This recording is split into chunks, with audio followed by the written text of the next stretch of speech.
Well, thank you. Thanks, Wendy. And just let me say what an incredible privilege it is to share this platform with these three amazing women. I mean, when I was invited by Wendy, who is also a real role model. I mean, Wendy, your journey is something that I think is really quite incredible as well. And I just, I think we should acknowledge Wendy for the amazing leadership.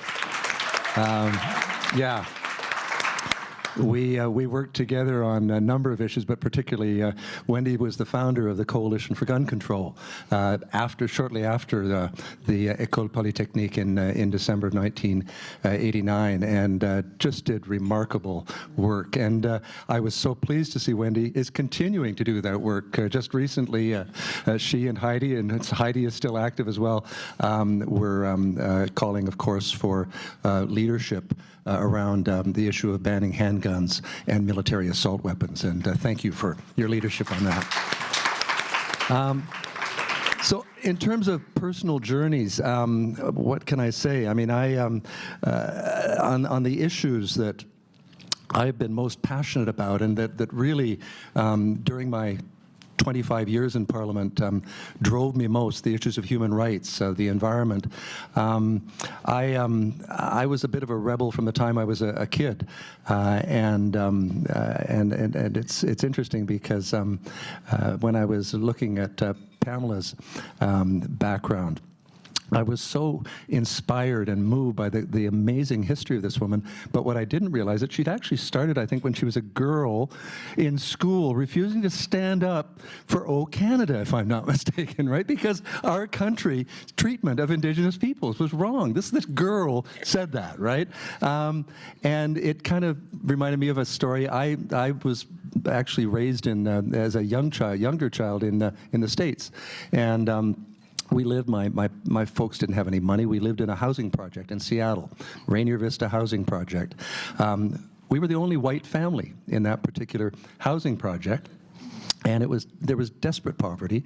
And I got into trouble, Pamela, and you'll appreciate this. I got into trouble because this little runny-nosed kid who was actually 9 years old, I refused to recite the Pledge of Allegiance because there is not liberty and justice for all in this country, right? But in terms of a couple of particular journeys that I guess perhaps I'm best known for, as the first openly gay member of Parliament, coming out in 1988, although some of my friends have said it was a bit like Jesse Jackson coming out as a black man. I was pretty active and pretty visible, but that journey was from the time I was elected, and I was 25 when I went into politics, and from the time I was elected, I knew I wanted to be able to, at some point, speak my truth. I mean, I never lied. I chose my words very carefully, but 1988, which is when I came out, was just the middle of the epidemic of HIV/AIDS, and it was absolutely devastating. I mean, I was going to funerals, I was speaking at funerals. I remember holding Tiff Finley's hand in at the CNE as we were reading out the names, the quilt and the names project, and the homophobia. The homophobia was incredible. The T-shirt that I saw as I landed at Calgary Airport, AIDS kills fags dead. The church leaders that were saying that this was a sin, and of course we deserved this. And so if I was able to, in coming out, and coming out in Burnaby, which is not like Vancouver Centre, it's not gay Mecca, right? Most of my political colleagues thought I was mad, right? I mean, this is political suicide. But if I was able to make a statement about the importance of respect and dignity of everybody, and give some hope to young people, for me, that was what was critically important. So I came out. I didn't exactly start a trend. For the next 6 years, I was the only member of Parliament who was openly gay. And I can assure you I was not the only gay member of Parliament, but that's another story. And Jean is smiling. We served together for 10 years in Parliament. She knows whereof I speak.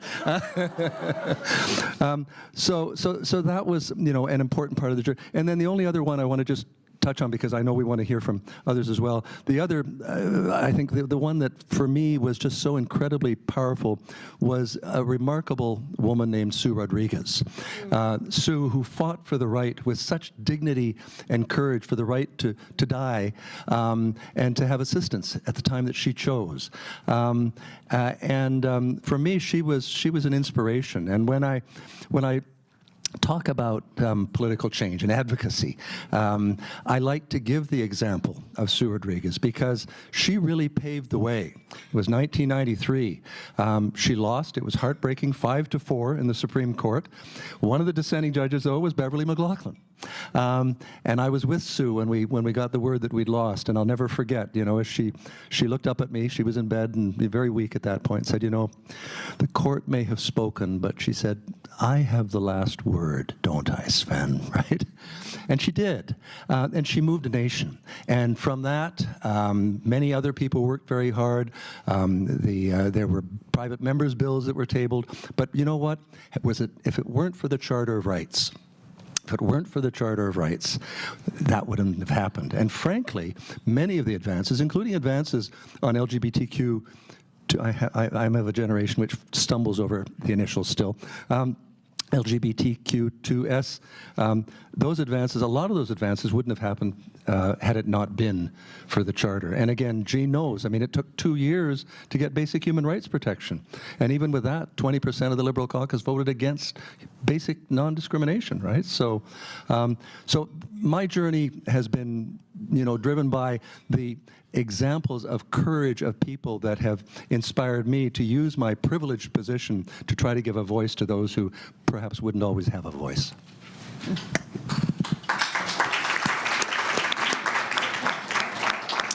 Let me begin then by acknowledging the folks at the table with me, with whom I've had long years of history.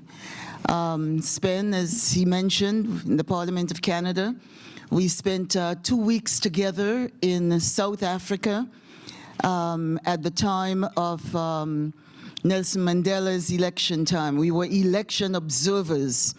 1994. And if you see this white gay man, out in the black gatherings and communities that we were told that it was unsafe to go into, and Svend just went in there, and we made things happen in the areas where we were observers. And I can tell you a long history of social justice, a long history of pushing.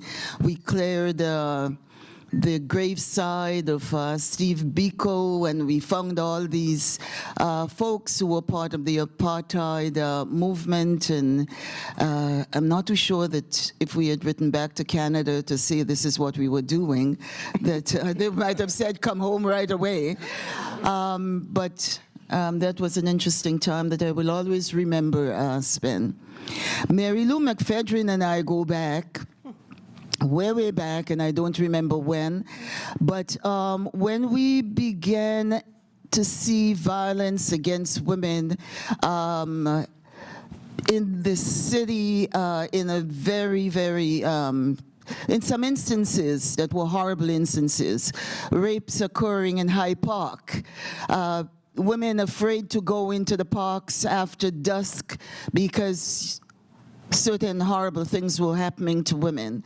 And the city decided to do something about this on the spurring of women like Marilou McPhedran, Jane Pepino, Mary Eberts, and others. And we formed this little group, went after the city. The city set up a committee that was called the Crime Inquiry, and we went around the city of Toronto. At the time, we had the 5 or 6 areas hearing from women about their situation and making some recommendations to the city, ending up with the formation of METRAC, the Metro Action Committee on Violence Against Women and Girls. And that work, I think, is still being carried on. The issue of the courts and the judges and pulling in police, the questionnaires that police would ask a woman who would come in to the door to report, the line of questioning at the time, the judges that were just asking all kinds of questions that were not relevant and slapping men who were accused and you know, sending them off, etc. So we started talking about judicial education and a whole series of things that really changed the landscape in Toronto. Women in the workplace, women in the marketplace, women in the home, all those issues were issues that we dealt with and laid down the markers. And more recently, I met Pamela in Ajax at a conference very much like this that was called Diversity and Inclusion. And her speech just floored all of us, including myself, who, because I was, and I consider myself to be one of the individuals who wears the banner for multiculturalism in Canada, and at the same time, the reminder that in all of that work and definition, how important the stories of our Indigenous people are, and how much we owe to those First Nations. So to tell my personal journey, I think I'll just go very quickly. I was born in Happy Hill, St. George's, Grenada, and I always say that, Happy Hill, St. George's, Grenada, because it was a great place, and it was a place where I learned those words, yes, you can. At a time when, in 1937, the year of my birth, we had the war, World War II started in 1938, September of 38. I was born September of 37, and the role of women and girls were very different. The families were putting envelopes together to send the sons away to school, to university. The girls had 4 or 5 choices after high school. You can get married, you can work in a department store or be a civil servant, you could be a nurse or a teacher. I had a grandmother who felt that I could do far more than what was offered in the island. And so when Canada was very much a partner in so many activities as part of the Commonwealth, building schools and helping the nations of the Caribbean to improve the economic and other lifestyles or life ways for their citizens, came up with this plan that they would take young women between the ages of 18 to 24, give them an opportunity to come to Canada, to work in the home of a Canadian family, because again, the men were coming back after the war, and there were jobs in the households, and so these young women can come, be domestics in the household, and be able to get landed immigrant status and become Canadian citizens and reach their full potential, whatever that would be. So I grabbed that opportunity as a young woman, and in 1959, I was given the nod. 1960, I arrived and started to work in the home of a Canadian family as a nanny with in the Forest Hill area, those of you who know Toronto. Toronto and Canada was a different place in 1960. We had no Charter of Rights and Freedom. We had no Landlord and Tenant Act. We had no police commission or police talking to community. We had no education parent systems where the parents had a way of interacting with schools and programs. The schools closed at 3:30, 4 o'clock in the afternoon. The caretaker locked the gate, and that was all the interaction there was with community. Many of the schools did not, well, the school boards did not have kindergarten at the time. The Catholic board, as an example, you started in grade 1. And the issue of childcare for working mothers, all those things that we take for granted today, those things were missing in society. And so when the call and the discussion was about a just society, a society where we could recognize who we are, when we started to go around asking the question, are we just English and French, and agreeing that we were multicultural, multiracial, multi-ethnic, multi-religious under with the two official languages, I was very much part of this. I was doing my master's in education. And those of you who are professors, you know, you take the work and then you give it to your students to go to do the research. So I was really embedded in the discussion around multiculturalism. Actually, the Prime Minister at the time, Pierre Trudeau, cloistered myself and someone called Tony Johnson from Dalhousie University to write the multiculturalism in education piece. I was not just a school teacher. I moved up the ranks, vice principal, principal. And I did some novel things because I always believed that you can ask, it's better to ask forgiveness than to ask permission. And so when I got funding for my music program, I bought steel band instead of buying flutes and violins. And I brought people from the community into the school, and I opened the school and the classrooms to the parents in the community. I was one of the first principals who said, and there is a principal here who can bear me out, see Mary Grogan in that bright blue or green at the back. She was also a principal in the system. I was one of the first to say, yes, I will take Down syndrome kids in my school, when other principals were saying, you know, you really, we can't, I said they can do gym, they can do, there were so many things that were practical things that they could apply themselves to. And I was really going along with working in the community to make the society more equitable. And so all kinds of things that went on around pushing the system for more black faces and brown faces in the media and in so many institutions, corporate bodies, etc. I was always out there doing the best I can. When I was elected and became the Minister for Multiculturalism, it was almost like a gift.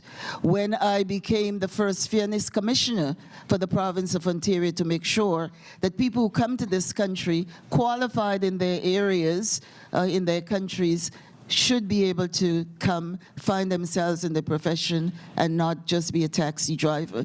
All of this work have been work that I consider to be part of my personal journey. Wendy et équipe, je vous remercie d'être ici cet après-midi et je remercie les nations Mississaugas de la Crédit, Anishinaabe, Chippewa, Haudenosaunee, et Wendat. And I also want to acknowledge that this great city of Toronto is now home to many diverse First Nations, Inuit, and Métis peoples, and is covered by Treaty 13 with the Mississaugas of the Credit. I want to begin with a brief account, somewhat different perspective, but tremendous gratitude to all my panelists, co-panelists. Jean's talked about the founding of METRAC that we did together. I want to highlight the fact I'm just one example of hundreds where when Jean had power and authority as a cabinet minister, she opened doors. She created opportunities. And on numerous occasions, she overrode the civil servants who perhaps were not as inclined to be inclusive. And I remember one particular time when I was the director of the International Women's Rights Project and saying to Jean, there's this meeting that's happening at the UN. It's really important that I get there. And she said, done. And indeed, it did happen. With Pam, one of the great learnings that I've had in working with you, in addition to the honor, is some very practical opportunities to be an ally and what allyship actually can mean in a much more diverse Senate than probably this country has certainly ever seen. And Svend mentioned how we go back also. And I remember particularly your support, Svend, for the women's rights lobby during the early 1980s constitutional advocacy. For that point of allyship, I'm going to come back to that a number of times in my remarks, but I think the part of the question that, the first question that we were asked to answer was about whether or not it's important to engage in policy and legislation, and to say a little bit about ourselves in the process. Well, let me just ask you the question: who benefits if we're not involved? Who benefits if we're not prepared to engage in governmental processes and push for the changes that we know are absolutely crucial? Let's understand, if we are not engaged, those who have traditionally occupied decision-making spaces will still continue to make laws. They'll still continue to exclude, sometimes just out of instinct, without even intent. My advocacy journey began in elementary school, and one of my first learnings about the costs of advocacy came when I was expelled from my high school in small rural Nipawin, Manitoba, for challenging a teacher for bullying a poorly dressed student from a farm and mocking his dirty hands in class. And I remember well, more than 10 days later, my father coming home rather late at night, rather bedraggled, and saying, all right, you can go to school tomorrow. And my mother saying, oh my goodness, well, she won't apologize. And which is why I was out for more than 10 days. And my father said, I know, I took a bottle of scotch to the principal and I apologized for her.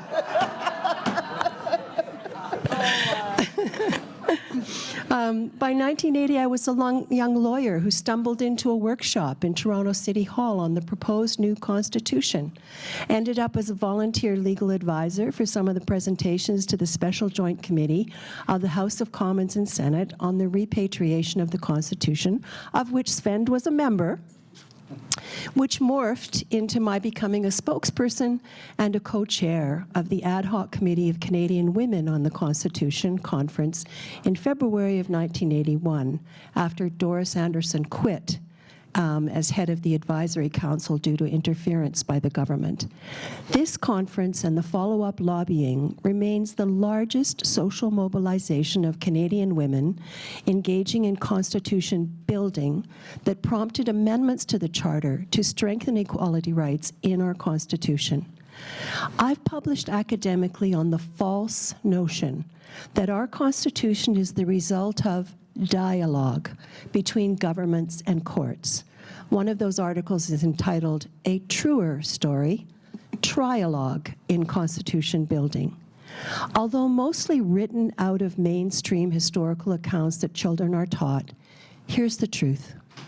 Without grassroots, strategic engagement by civic activists, for example, on disability rights, Indigenous rights, children's rights, women's rights in provincial and federal constitutional processes, the Charter would not include the visionary title of equality rights and would be missing key components of Section 15. The equality rights provision that has protection against discrimination based on race, religion, sex, disability, and the one word that enabled the Supreme Court of Canada to read in protection against discrimination based on sexual orientation. It also would not have Section 28, the Made in Canada version of an Equal Rights Amendment, protection equally to both male and female persons. And let me just quickly emphasize why we work so hard for the word persons, because it was a way of covering children. And it was long before the Convention on the Rights of the Child at the UN, but it became a very important part of thinking ahead to some of the cases that were likely to come. such as the spanking case, which was lost in the Supreme Court of Canada and remains legally sanctioned assault on children. Once we had a new constitution in 1982 with its entrenched charter, the natural outcome was co-founding charter-influenced nonprofit Canadian organizations such as the Women's Legal Education and Action Fund, LEAF. We had to also change laws and policy in order for those new startups to actually thrive. One quick example was we actually had to change the Revenue Canada policy that dealt with donations that would be used for any kind of advocacy. And that paved the way for other funds, such as the Environmental Defense Fund. And so it's one thing to make one change. It's another thing to understand the interconnections that need to be watched closely and where we need to do considerable tweaking along the way in order to actually move from enacting a law or a policy and implementing it. I'm going to stop at that point and pass it on to Pam.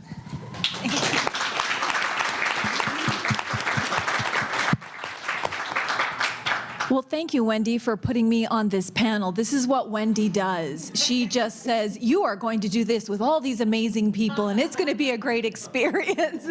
And this is what she does for people. You know, she doesn't assume any of the credit, but she makes sure that I'm included in places that matter here at Ryerson, even if other people don't do that. You know, it doesn't take everyone. It only takes one. And so I really appreciate that, Wendy. And I'm honored to be on this panel.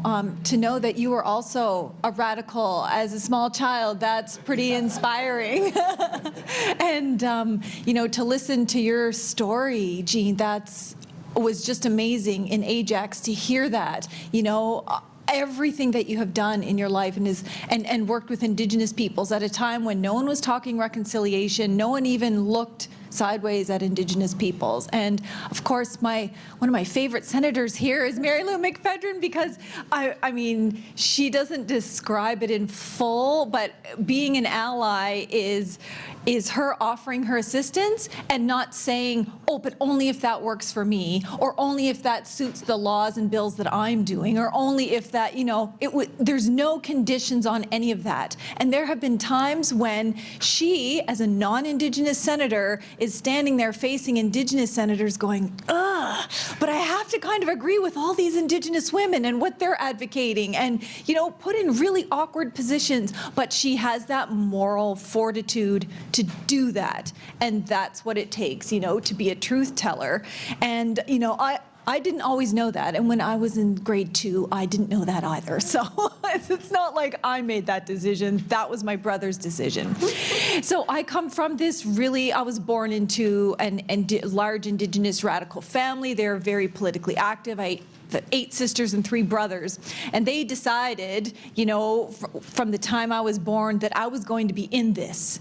And so, you know, they brainwashed me from a small child. They taught me how to count and read before I went to school. They taught me how to tie my shoes and tell time, and also how to protest.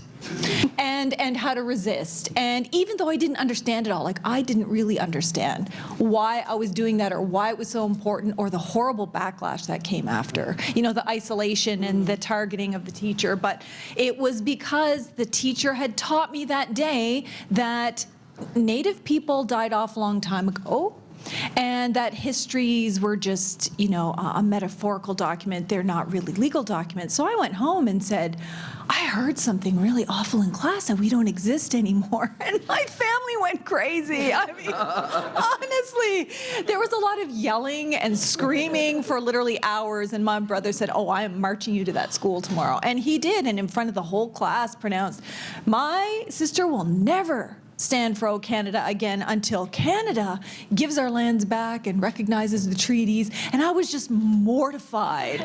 Grade 2, mortified.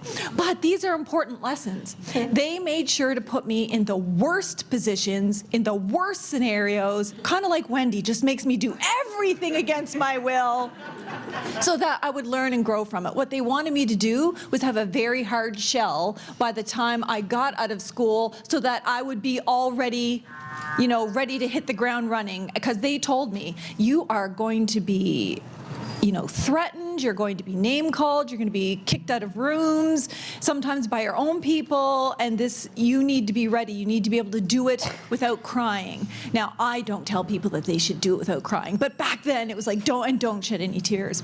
So that's my advocacy. So I went to protests and I went to government negotiations, and they made me lead negotiators on things that I had no idea what was going on, and I was always faced with this, well, who are you? What are your credentials? It's like, okay, well, I'll go to university. And it's like, well, still, who are you? You're not a lawyer. Okay, I'll be a lawyer. And then it's still, well, who are you? You're not an expert. All right, fine, I'll go and get my master's and my doctorate. But the who are you never stops. You know, and I was chasing a goal that I would never reach. And that, along with some lessons I learned along the way. Now, I will say, in fairness, a lot has changed. But when I was doing this at 16, 17, and 18 years old, my family and I couldn't understand why don't all of these movements include us? Why does the feminist movement think it's okay to forcibly sterilize Native women, but benefit from rights that they're talking about? Like, I couldn't get that. Or why are conservationists talking about making all of our lands parks so that no one can use them? Like, we've already lost all of our lands. And why is human rights saying, well, don't rock the boat, don't advocate for Native rights because we're having a hard enough time over here with human rights? And I'm like, but we're actually humans too. Why do we have to have a separate Native rights just to have human rights? And it was all the way along. And then, you know, it kind of carried over into the diversity movement. It was like, here we are looking at life and death genocide versus first world problems. And that's not to diminish, you know, pay equity or, you know, women in law firms getting to be the managing partner. All of those things are so important.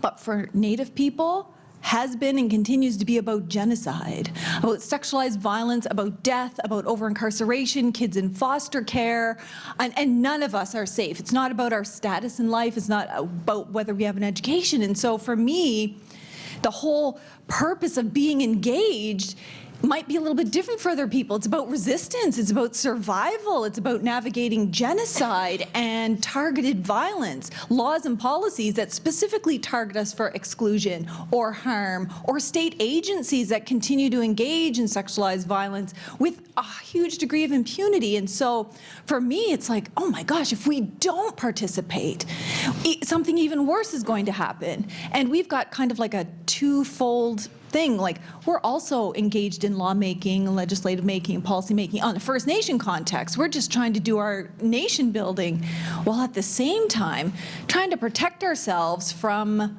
interests that haven't always considered our right to be alive or to be treated as human beings. And I had previously said things have changed. We never had senators helping us before when I was very, very young. We never had universities reaching out and saying, you know, let's include you. Things are changing, and that's positive. That's really positive for us, but there's still some of those problems are still seated in there, and that's why I appreciate that Wendy invites me to these things, because even though I might be coming at it from a different aspect, it's important that we all talk about it, and just like we did in Ajax, you know, like not everyone knows genocide continues, that we just had a national inquiry that says Canada's guilty of genocide. Why? Because of its laws and policies. If the laws and policies are one of the root causes, boy, if we don't engage, we're going to be in a lot of trouble. And so that's why I'm engaged, and I'm just so thankful for people like you, Senator, that actually helping us along the way and have the courage to get all of the threats and the name calling and everything like we do.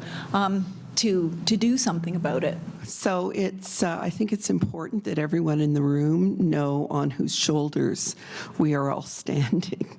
And the progress, the changes that have occurred over more than 40 years of activism. You know, Jean, Svend, Marilou, and even Pam have all talked about change and how things were when they were growing up versus today. So that really brings me to the second question, which is, and it's kind of a rhetorical question, but the question is, to what extent is the glass half full, and to what extent is the glass half empty? So where have you seen significant progress? But more importantly, what needs to be the agenda going forward, and what do people who are concerned about these issues need to be engaged with? Pam, do you want to start? Sure. So I think the facetious response is technically the glass is actually both, half empty and half full. And practically, it's the same way. There's a lot of bad. For Indigenous peoples, all of the socioeconomic conditions are getting worse. The rates of murder and missing are getting worse. Over-incarceration is getting worse. Foster care is getting worse. Human trafficking is getting worse. You know, police sexualized violence against Native people are getting worse. Like, all of that is getting worse. That makes it a challenge to have a core group of people able to sustain the legislative front, the policy advocacy front, because we, you know, if you're worried about whether or not your kids are going to be taken away, or what's going to happen the next time you call a police officer, it doesn't give you a whole lot of room for advocacy. So for Native people, it's worse. We know we have this ongoing genocide.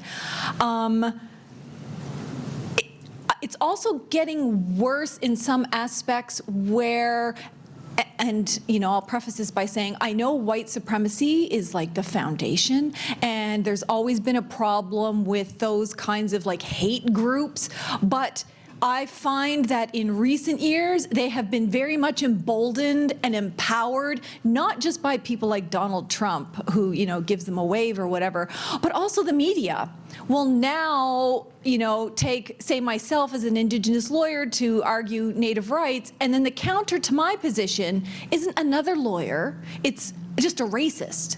And that is somehow, you know, free speech and educated debate, and giving it the kind of soapbox that it hasn't had in a long time. There used to be this kind of unwritten rule where you just don't lift up those kinds of, you know, hate-filled voices.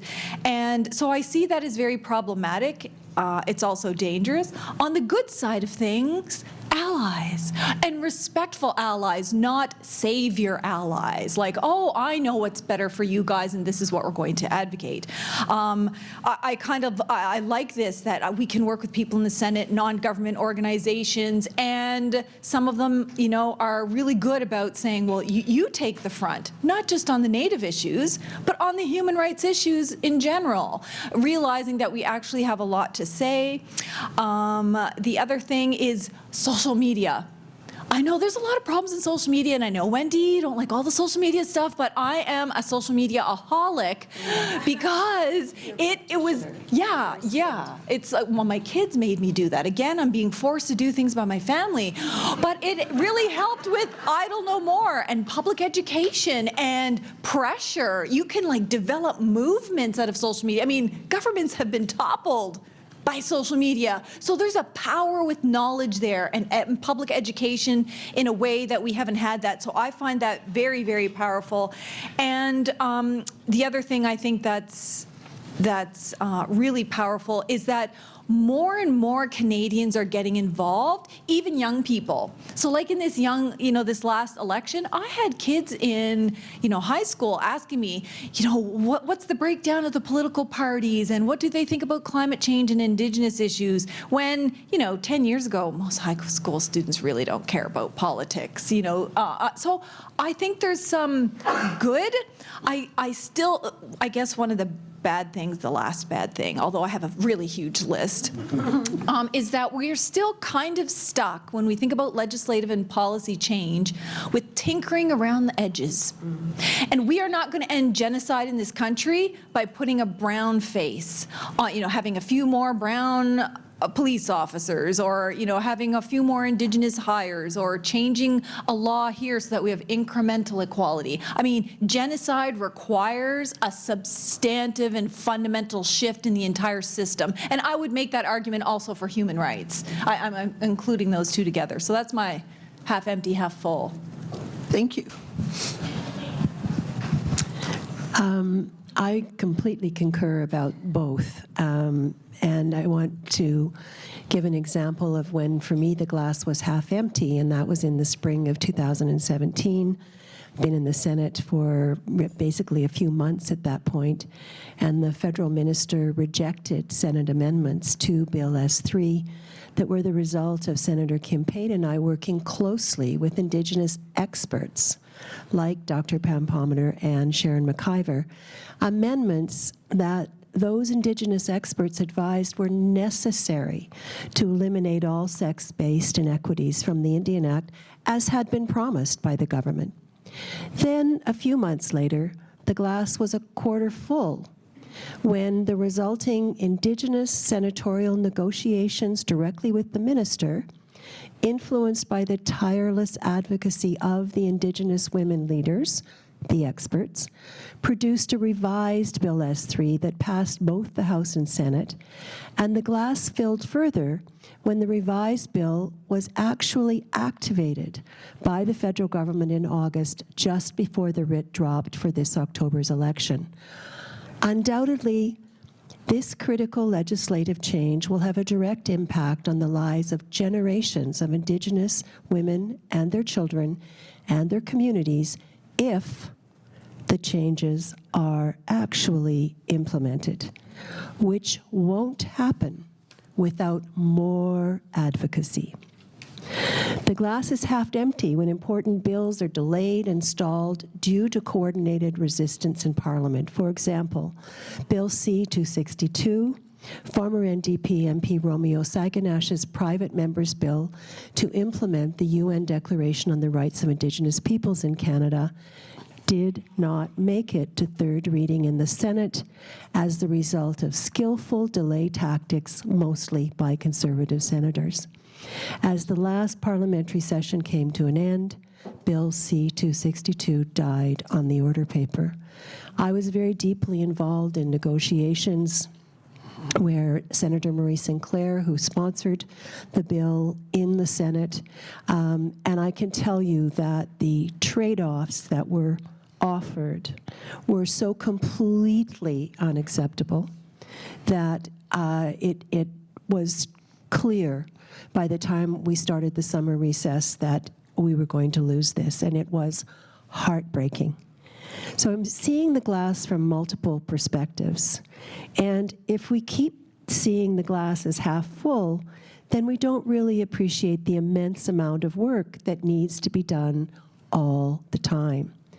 But if we only see the glass as half empty, we lose sight of the progress that has been made, and in fact we devalue the work of advocates and parliamentarians who together do make tangible positive changes in policy and law. This is challenging work, there's no doubt about it, but it's a balance of idealism and practicality, paying attention to building and maintaining relationships, and you have to be prepared to lose friends sometimes.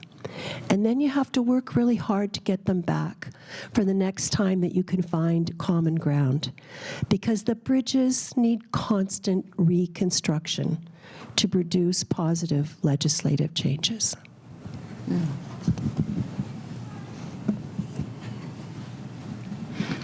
The glass half full, the glass half empty.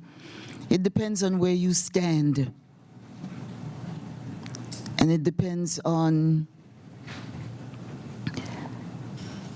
the amount of energy that one wants to put into ensuring that it moves in one direction or the other. looking at,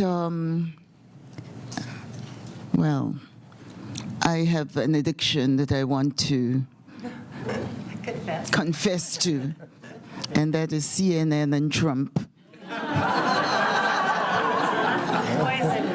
Right? I go through the door and CNN immediately. By the way, I did this once that I was speaking at a church gathering, and after they had went, and I said, I have an addiction, and I can see everybody coming forward. They're all ready to help me with my addiction.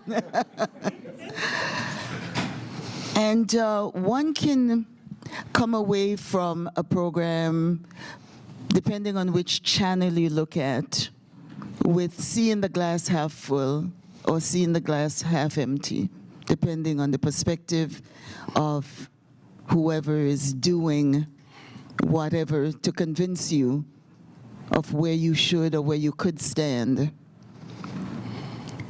And I think that everything we're talking about is work in progress.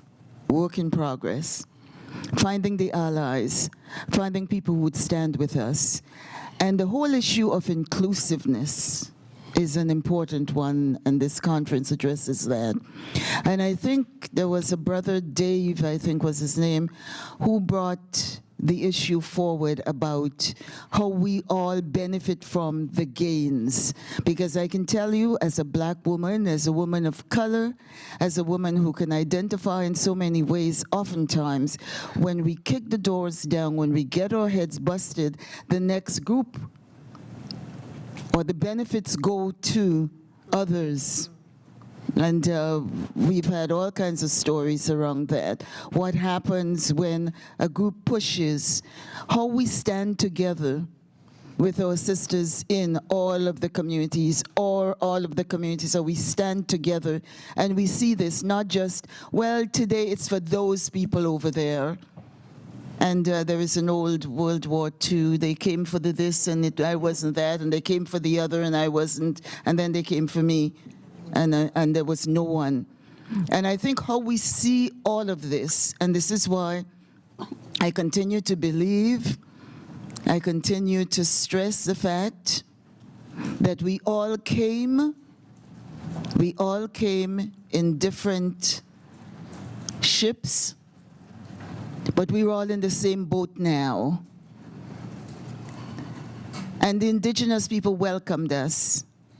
And we have to make sure that the concerns we have, that we address the concerns in a way that is inclusive. And that whatever we do, whatever legislation, whatever, we have to make sure. When I was Minister for Women's Issues, we used to talk about the gender-based analysis of whatever we do. If a policy is going to affect women differently than it does men, then it's not a good policy. And we should say the same thing about everything. If this whatever is going to affect this group differentially from that other group, then it's not a good policy.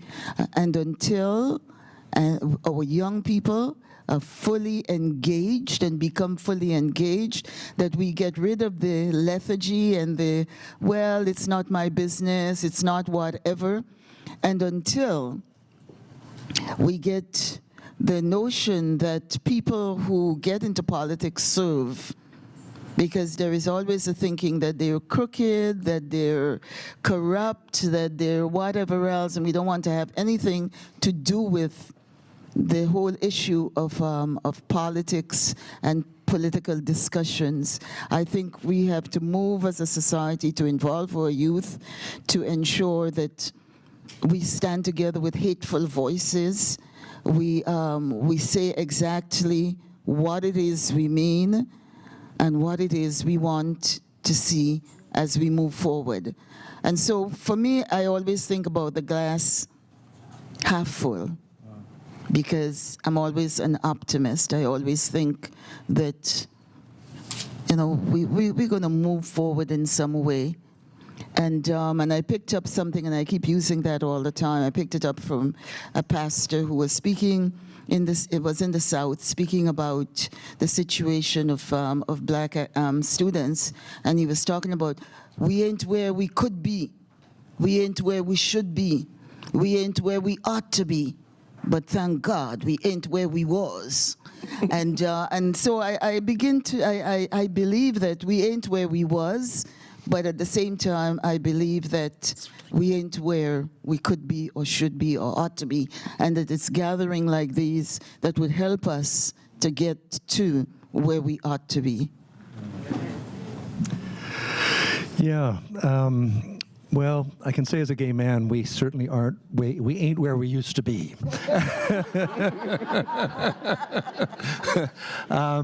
You know, this kid, when I graduated from high school, it was 1969, it was the year of Stonewall, and if I had gay sex, I was a criminal. You know, I was a criminal. And until 1985, if I had gay sex, I was involved in gross indecency or buggery.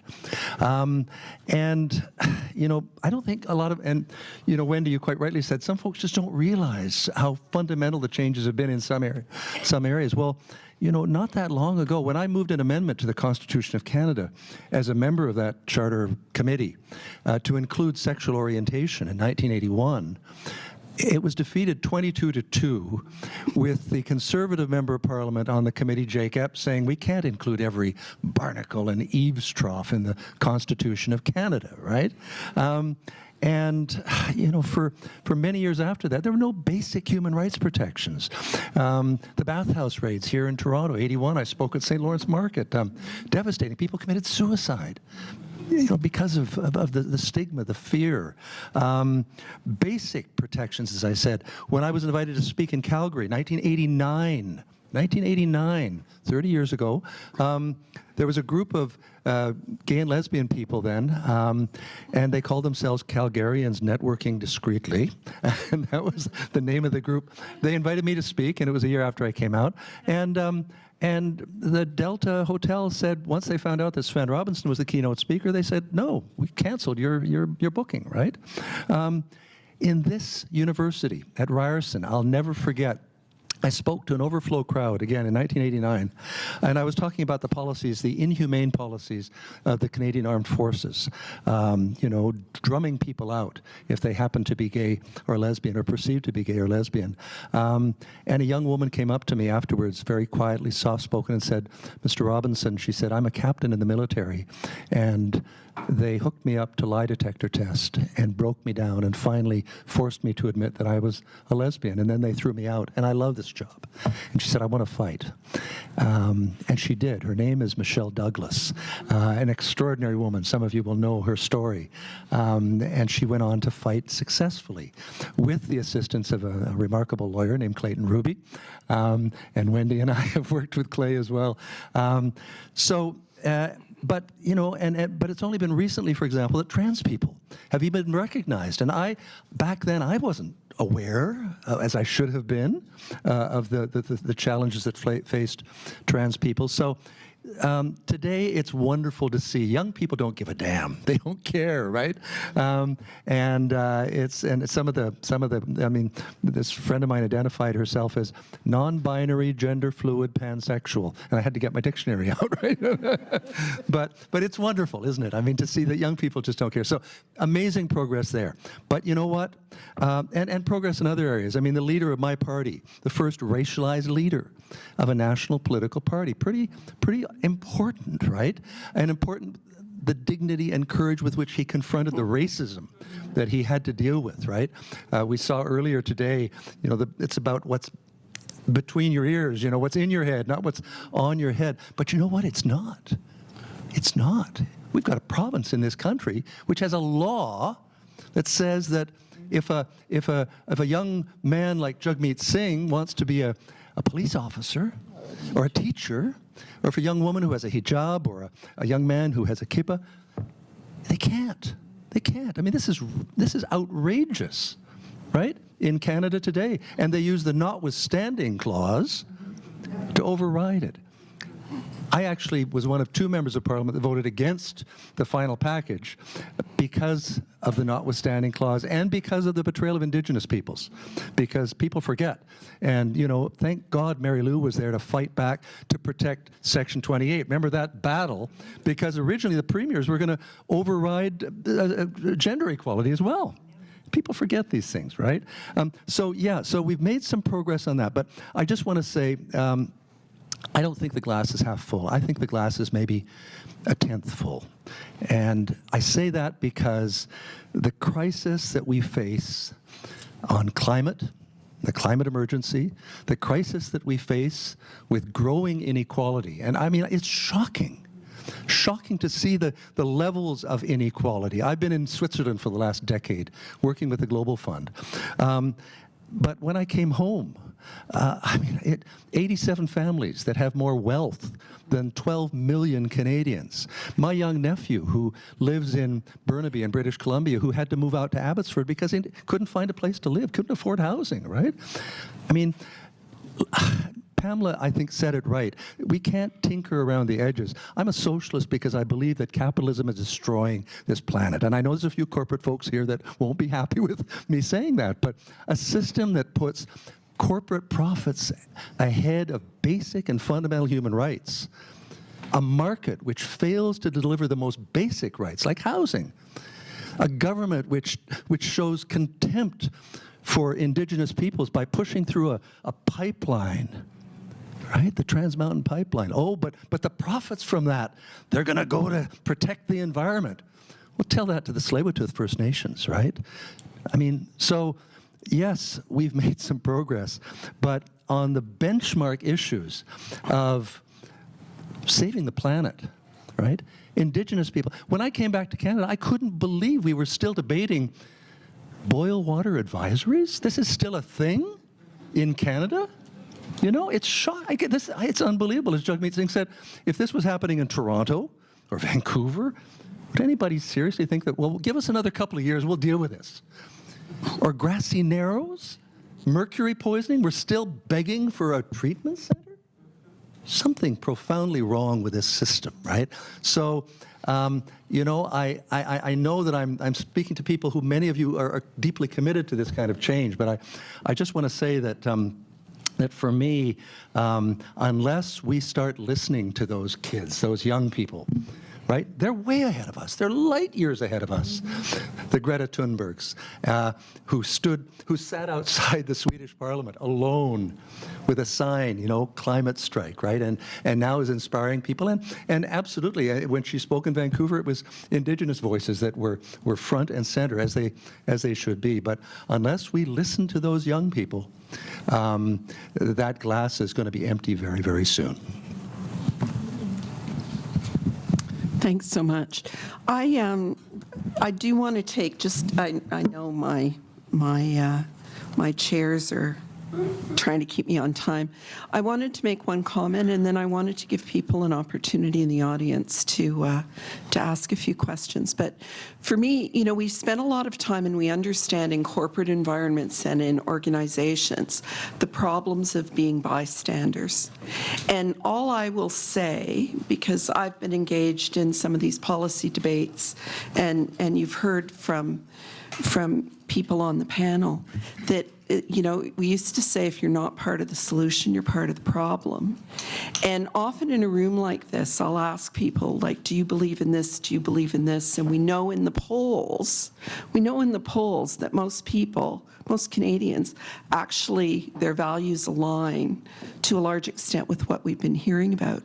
But the problem is they don't do anything about it. Right? And often you go in a room like this and you ask people, do you believe this? Do you believe this? Do you know your MP's name? Have you ever written to your MP? Have you ever met with your MP? Do you know who your city councillor is? Are you engaged politically on these issues? Because organizations don't exist in a vacuum. They exist in this context of policy. I really wanted all of you to hear from people who've been in the front lines for decades about how important it is to engage with the policy debates. And, you know, I was really pleased Jean raised the Martin Niemöller thing from the Second World War, because the whole notion of the banality of evil is exactly the same whether we're talking about bystanders in organizations or whether we're talking about the silent majority who simply don't make their voices heard in solidarity with people who are in the front lines.